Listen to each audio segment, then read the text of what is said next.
She said the strangest thing. On the very first day of class, my history professor uttered very provocative words.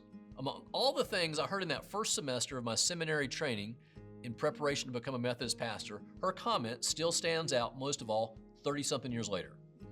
She was going to be teaching us the history of early Christianity, from the disciples in the book of Acts all the way through the first 10 centuries of believers. To introduce herself to a nervous group of newcomers, us, on the very first day, she shared some of her own interests and personal background. Then she shared what she said was the driving motivation for her entire ministry.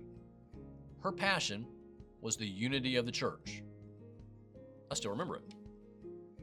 She said, "I believe that when Jesus prayed for his followers to be perfectly one in his final prayer in John 17, he really and truly meant it."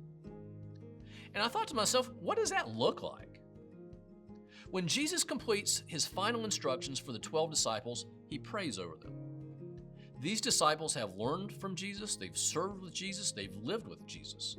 These 12 men will become the foundation of a movement that shakes history and creates the most enduring global impact of all time.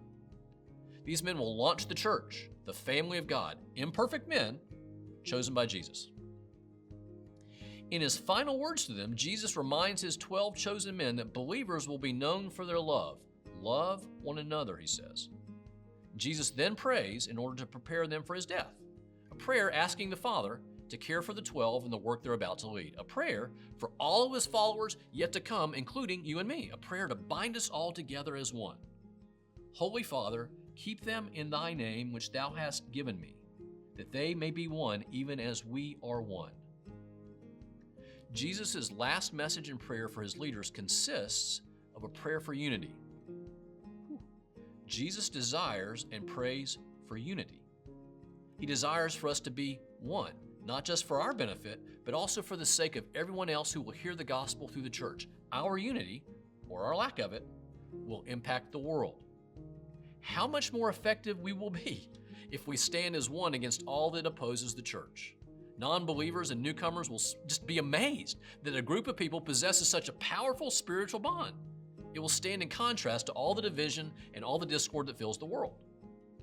Jesus says our unity reflects the unity of God himself. The Trinity is one. And so too shall the body of the church be. God, not us, is the source of our unity. Our oneness reflects the oneness of God. Wow, that's heavy stuff. I mean, Jesus means business. These aren't some throwaway, disposable, optional words. Jesus' desire is for us to be one as he and the Father, the Trinity, are one. The unity of God is the model for the unity of the church. We represent the unity of God in the world.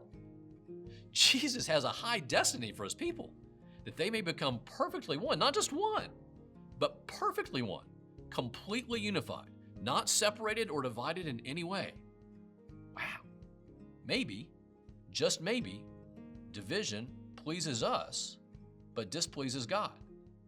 Perhaps gossip, dissension, and discord is of our own sinful origin. Maybe, just maybe, the church is designed to be built on the model of unity, not the model of division. Perhaps the unity of God should be our base rather than our tendency to accept conflict and division as normal. Perfectly one, a beautiful and wonderful image. Each year, Anita and I have the privilege of leading the dynamic Catholic pilgrimage to Rome and Assisi. And on Wednesdays, when we're there, assuming the Pope is in town, the Pope has his audience, where he comes out into St. Peter's Square and he shares a teaching with everybody who's gathered there. And I still remember the very first time I experienced that.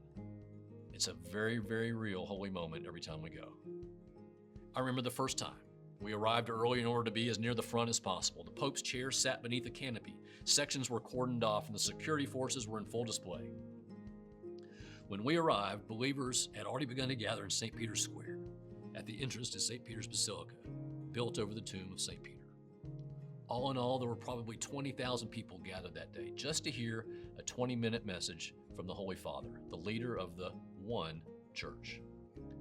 As we waited for the Pope to arrive, the crowds gathered, and the groups and individuals came from Asia and from Africa, from South America, from the United States, pilgrims from all across Europe, bands of religious sisters adorned in their defining garb, school children from around Italy, waving flags and cheering and singing, collections of religious brothers praying the rosary in anticipation of the Pope's appearance and teaching, A dozen recently married couples sat near the canopy, knowing they were going to receive a personal blessing from the Pope after his words of instruction.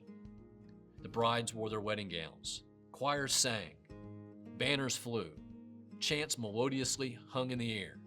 The Holy Spirit saturated the front porch of the church like a mist as people from every race, nation, and tongue gathered for one sacred purpose.